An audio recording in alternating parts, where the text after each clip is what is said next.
back to the roundhouse, and then you can do all the taking you want back there. I saw the original track. I was down here looking at 73, and I know you had a shorter running track. I found some of it still abandoned in place, cemented over towards the rear, the Spaceland. Well, the only place that the track's been changed that I know of is through Splash Mountain. Through Splash Mountain? Yeah. Okay, we use the same signals that they used back in the early 1900s. Without both the visual and the audible, the train is not allowed to leave. If someone doesn't hear the one whistle or see the hand signal, it has to be resent until it's answered back. So you have both signals, the train's not allowed to leave. Now, the next signal you're going to hear is going to be two longs, a short and a long, which is for a public crossing or Adventureland crossing, which is just out ahead of it. Now back in the day, this was called the highball. The highball got its name from a tower. When you come in through the town, there was a tower. If the ball was all the way at the top, you could just slam on through and keep going.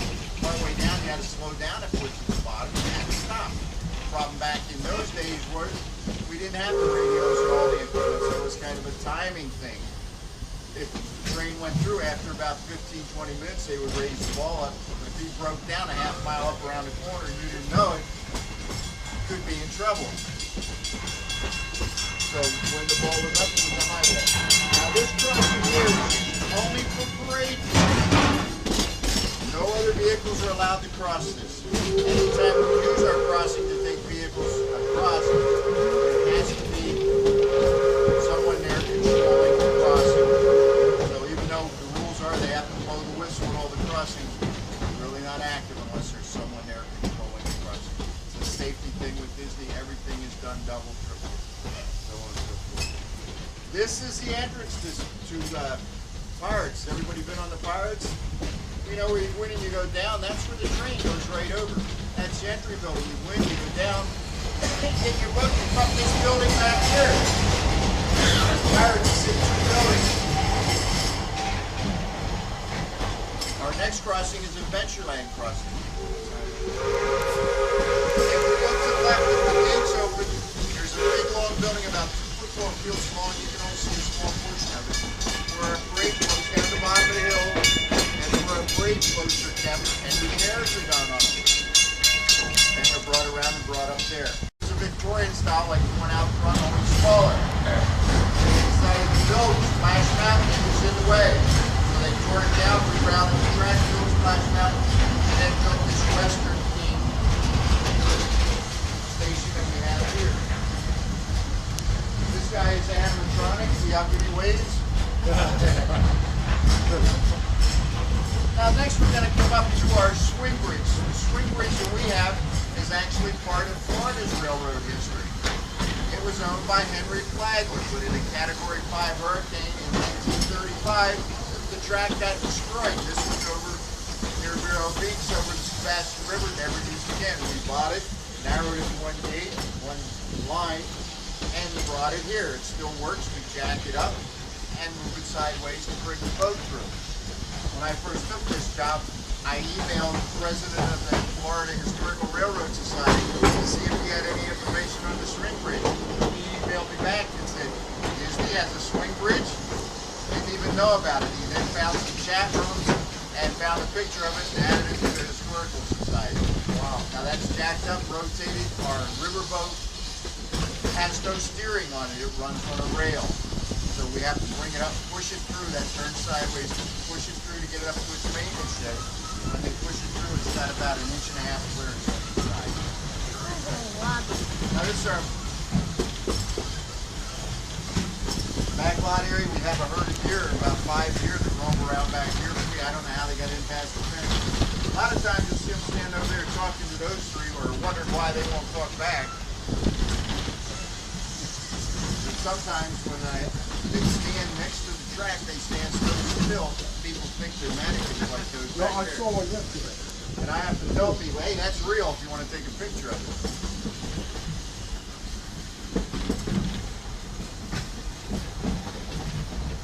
Well, you know, back when Walt had first gotten done purchasing this over 33,000 acres of property.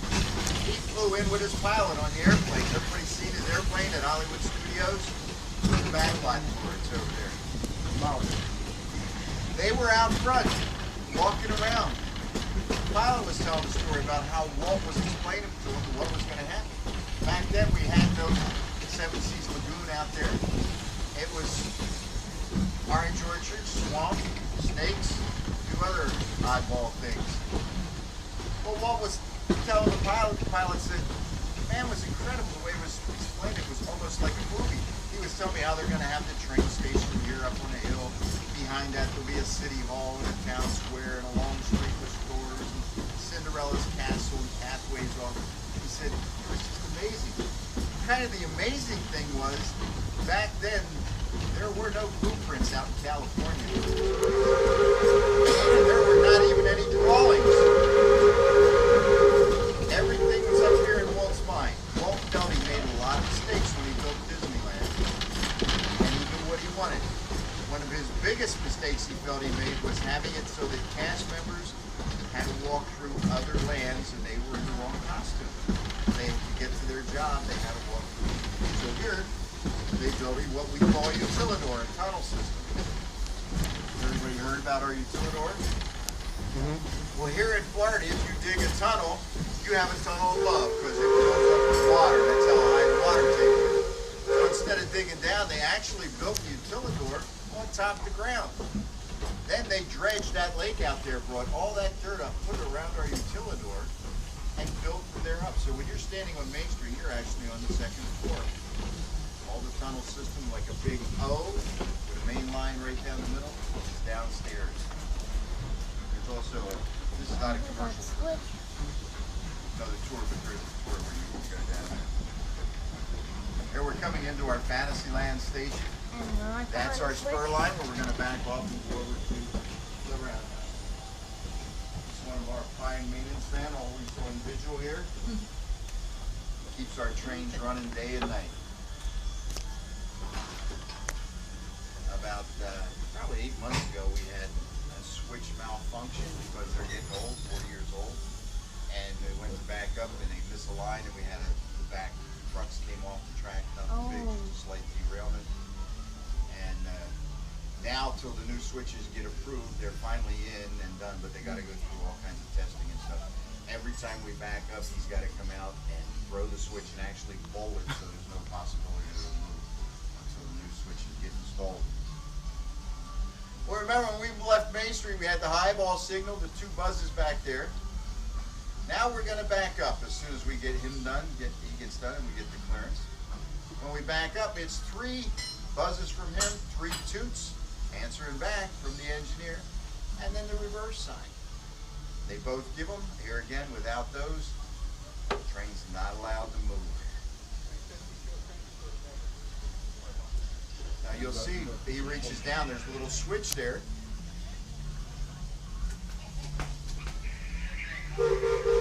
They answer back with the 3, they answer back with the visual. Now when we come back, we're going to be in the front car, so you'll be able to hear the buzzer from the back when we're up front there. So now we start to back off. We have no backup cameras, no radar, nothing like that. The conductor becomes the eyes of the engineer. He stands with his left hand down on that switch. If something malfunctions, he throws that switch on and leaves it on. He's in essence screaming to the engineer, stop the train. Now every time we successfully cross the switch, he sends 3 buzzes to the engineer. They